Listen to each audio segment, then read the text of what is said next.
This segment is brought to you by Brown Chevrolet Buick in Wamego, just a short drive down the Yellow Brick Road.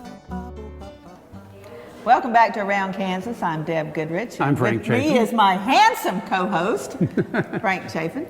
So Frank, a couple of weeks ago, I got to go down to Oklahoma City for the Wrangler Awards at the Cowboy Hall of Fame. Mm-hmm. And while I was there, I got to meet the writers and the star of I think it's a series on AMC, Hell on Wheels. Hell on Wheels, yeah. Great series. It's a fantastic series. And of course, the term Hell on Wheels came from wherever the end of the track was being laid while they were building the railroad.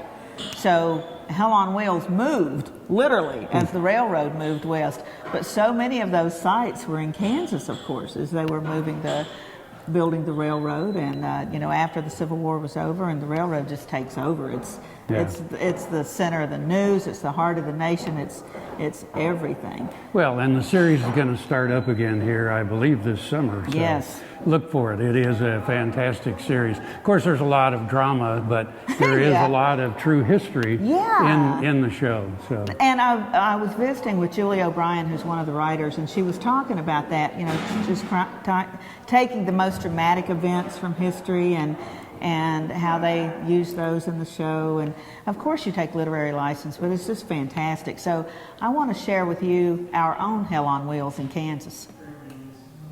So much of Kansas history, and that of the West, rides on the rails and trails. Commerce and trade between the East and Santa Fe guided the course of settlement. The railroad inched westward, supplanting the stagecoaches, steamboats, and mule teams that had carried passengers and supplies. As it moved, the end of the line was called, for a time at least, Hell on Wheels, wherever it was located. In June 1866, the Union Pacific Railroad Eastern Division arrived at Junction City, just west of Fort Riley. The town became at once the first of several prairie ports which dispensed freight and mail from the various railheads to connect with the Santa Fe Trail. By the summer of 1867, the tracks reached Fort Harker, which had changed its name from Fort Ellsworth and its location a mile north. Thus, Fort Harker became the eastern terminus of the Santa Fe Trail, taking the title from Junction City. Fort Harker's hold on the eastern terminus of the Santa Fe Trail was short-lived. By October of 1867, trains were running on a regular schedule to the newly established town of Hays City, and immediately the little municipality near Fort Hays assumed the title of the Santa Fe Trail's eastern terminus. In the meantime, warehouses were disassembled, loaded onto cars, and transported to Hays City, where they were hastily reassembled to receive the incoming and outgoing freight. A freighter said, "Hundreds of freighting outfits have come to Hays City with the arrival of the railroad, and soon the surrounding country looked like a large tent city, except covered wagons took the places of tents." He continued, "During those busy days, firms remained open both night and day." Those busy days in Hays City came to a close in June 1868 when the railroad arrived at the little town of Phil Sheridan, 12 miles east of Fort Wallace.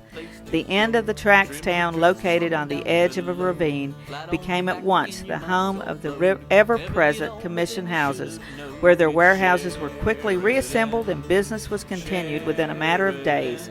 From Sheridan, as it was most often known, freight was shipped on a new 120-mile road through Fort Wallace and onto Fort Lyon, located on the so-called mountain route of the Santa Fe Trail.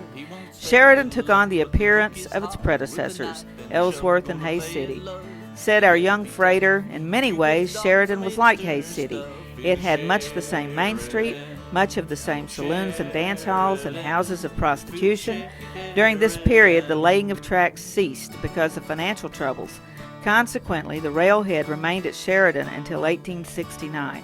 The railroad company reorganized and renamed the Kansas Pacific Railway, pushed westward to Kit Carson in Colorado Territory in 1870. This town, said the freighter, was different from the others. It was decent.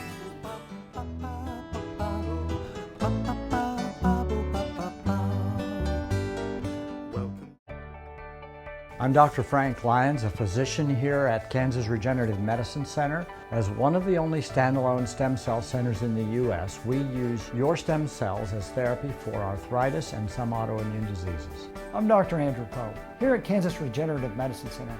Utilizing the latest technology under strict protocols, we're able to harvest your stem cells from your own fat to treat a variety of medical conditions.